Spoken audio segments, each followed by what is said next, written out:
Hey guys, GFX here, bringing you my very second tutorial actually. What I'm going to show you today is how to make a text um, logo in Photoshop today. It'll look something like this. Again, my audio screwed up with my tutorial, so I'm going over it again. So yeah, basically what you're going to want to do is go to File, New, and then make your width 500, and then pixels, and then your height 500 pixels. And that's basically it. The width and height doesn't really matter for this. I just like using these settings because it's easier to fill the page. But yeah, then you're going to want to click OK, and that'll open your new canvas. And then what you're first going to want to do is get your paint bucket tool and change the background color to black. Sorry. And then you're going to want to go to your text object tool, and you're going to want to make whatever letter you want.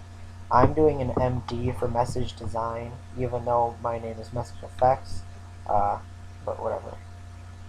Make sure you have a sharp text for this too. It works better, I've noticed. So yeah, make sure that your text color is white, I might add. So yeah, basically you just make your first letter, and then you just move that to position, and then you're going to want to go to that object that you just made and go to duplicate layer. I'm not sure what I was doing there. Just go to duplicate layer, and then make it whatever letter your second letter is going to be. That goes like on the side, and then you just want to move it over, and then you're going to go back to your text object tool. Make sure you're clicking on that text, and then you're just going to want to go over it and change it to the letter that you want. And since I'm doing message design, I did a D. Then what you're going to want to do is you're going to want to match it up so that the two inner lines are like matching each other, are like lined up with each other. I've noticed that looks the best. Yeah, and what you're going to want to do is you're going to want to highlight both two of those text objects that you just made. Then you're going to want to double click them and go to where it says rasterize type, and that'll basically change the picture, the thumbnail picture. And then you're going to want to click the top text, and go to merge down, and that'll make them one text object. So then what you're going to want to do is go to your polynomial object. Sorry, I'm not sure how you pronounce that. It'll be under your lasso tool, and you're just going to want to click on that, and you're going to want to get rid of the points or edges that don't look good really. So I like making mine diagonal, it just makes it look pretty clean. And then you just make your points of what you want to erase, and that just makes like a selection. And then you go to your eraser tool, and you just erase out what you have in there. It won't erase anything but what's inside of that. And then you go to select and deselect, and that makes it go away. And see how it's pretty rough up on the top? What you want to do is you just want to go back to your yeah, see how it looks pretty rough right there? You just want to go back to your lasso, or not your lasso tool, but your polynomial lasso tool, and just clean it up a little bit.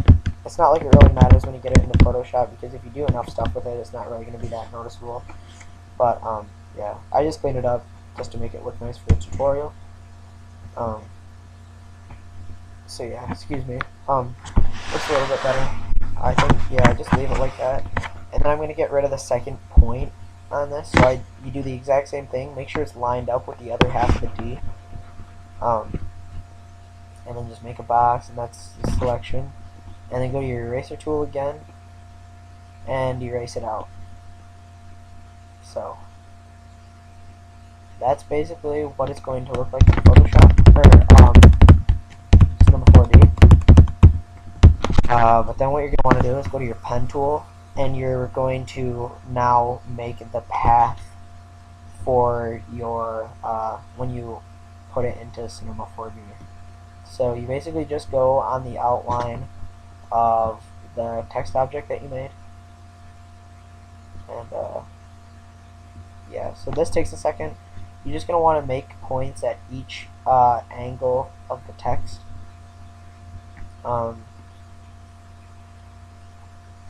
Yeah, I made a pretty bad path right there, so I think I redid it at that point. Yeah. we bank points. It doesn't have to be perfect, but make sure it's pretty close to it. I mean, you want to put them like in the right spot so it doesn't look like junk. And then, yeah, just keep going around.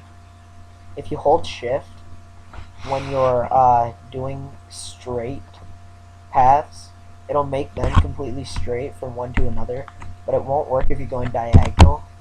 I might add, if you understand that. I don't know, it's pretty big. So yeah, right here I make a pretty bad path again, so I have to redo it.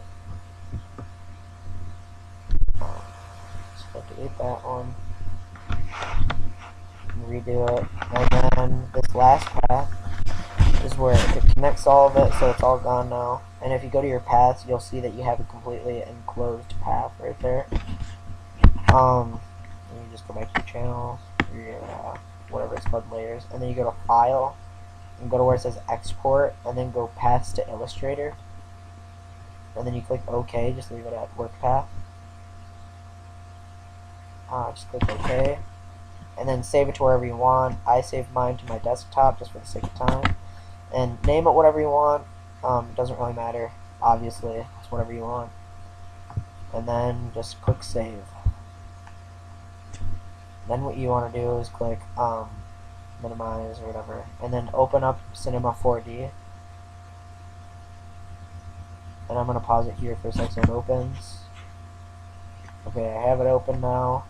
And what you're gonna want to do is go to get your paths into Cinema 4D, is go to File, Open, and then find where you saved that path to, which I saved mine to my desktop. Open that path, and then leave whatever that is. Just leave everything the same and click OK. And you'll see that it imported your work path. But it is not 3D yet. It is just the path. It just shows what you have. So what you want to do is you want to click on that path. Sorry, I'm going a little bit ahead of myself. But you go to that path, or make sure you have the path highlighted, like on your object box, and then you're going to want to go to the green box and go to where it says Extrude NURBS, and then drag that work path that you have into the Extrude NURB, just like that, and then you'll see that you have a 3D object now.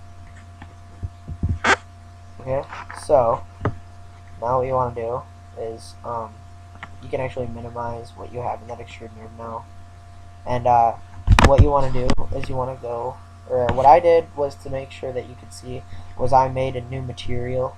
So just go to your new material and just make a new color and drag it onto your text. And there, you can see it a little bit better. Just go back to your Extrude NURBS, and then go down to where, hold on. Just being stupid and showing you. And go down to where it says movement, and you can change the very third column is what changes your depth of the text. If you go up, it makes it wider. I mean thicker. If you go down, it makes it thinner, obviously. So just mess around with that. Make it to where you like it. I like mine a bit thicker for text logos. And then the other first and second movements, they basically make it go either left or right. I've never really messed around with that when I'm making text logos. I just leave them at 0. And the second one makes it go up or down. Again, I don't use either of those two. So, yeah. And there you have it. You have your first text logo. So, thanks for watching, guys. This has been Message Effects. Leave a like and comment. Also, give me some feedback, what I can improve on for my next tutorial, and some new ideas for upcoming tutorials. So, yeah, guys, thanks. This is the message. Peace.